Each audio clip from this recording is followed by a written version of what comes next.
So, Nintendo just literally out of nowhere shadow dropped a trailer for the all new Star Fox game that's coming out next month on Switch 2, just called Star Fox. And I just thought I'd have a little talk about it. Now, this new game is basically yet another remake of Star Fox 64, which, is often considered the series peak.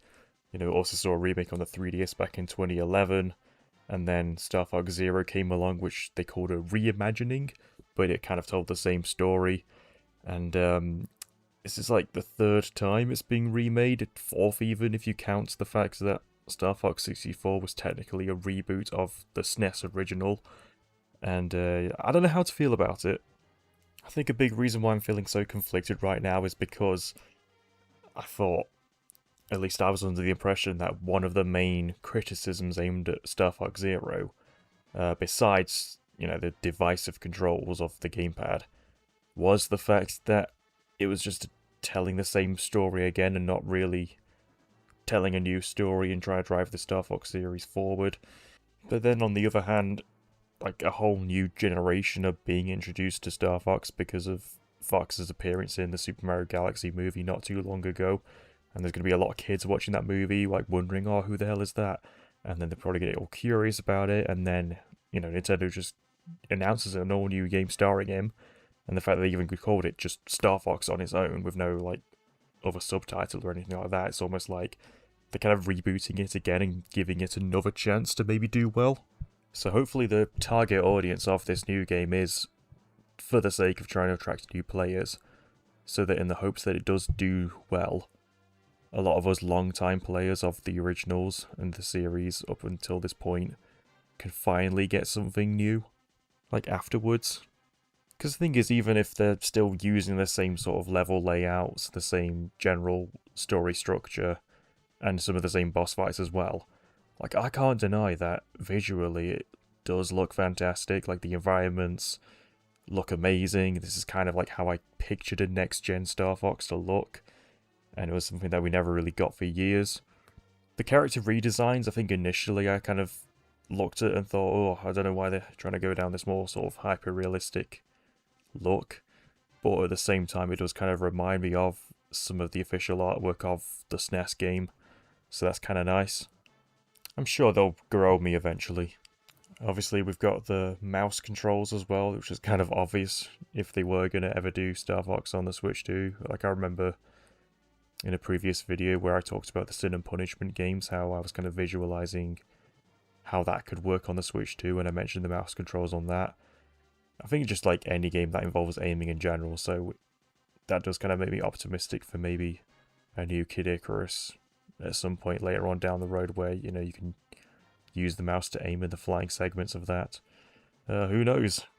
I think another theory I had in mind as well is that if this is going to be like another reboot, does that mean that some of the past games like Adventures, Assault, and Command now don't really exist in that timeline, or like, they're not considered canon to this new timeline, or maybe they're even going to get retellings themselves, who knows?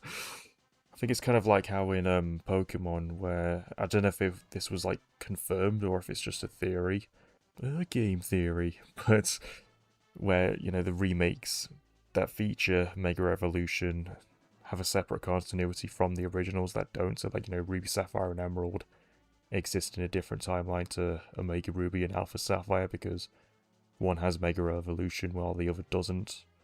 I don't know if that ever got explained. Feel free to enlighten me because I have not been up to speed with Pokemon these past few years, I can't lie. I think they did also say that a lot of the cutscenes in between missions, as in there's going to be a lot more cutscenes now where the mission briefings are going to be more detailed or something. So they're actually going to go all in on maybe expanding the sort of lore of the Star Fox universe, so that should be interesting to see. Maybe we see a bit more of Fox and Falco sort of bantering back and forth. I can't talk properly today. I mean, they're not going off a script at all. These are literally just rants. Yeah, I don't know what I'm talking about. Maybe we get to see more of Slippy demonstrating his more ingenuity, because he's like the inventor of the group. Peppy obviously being the sort of dad of the group as well.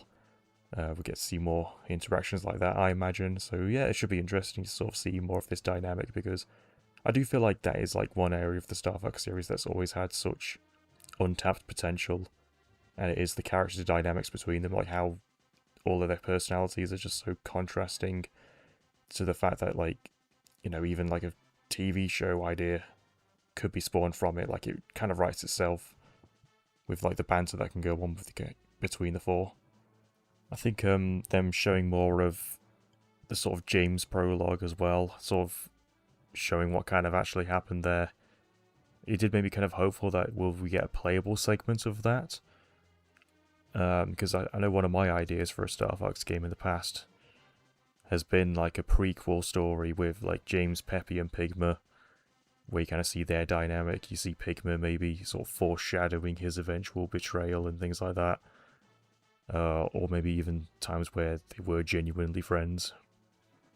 Like, I've always been kind of curious to see that get explored, so who knows, maybe we'll see that as well. So yeah, I think that's pretty much all of my thoughts, all of my initial thoughts on the reveal so far.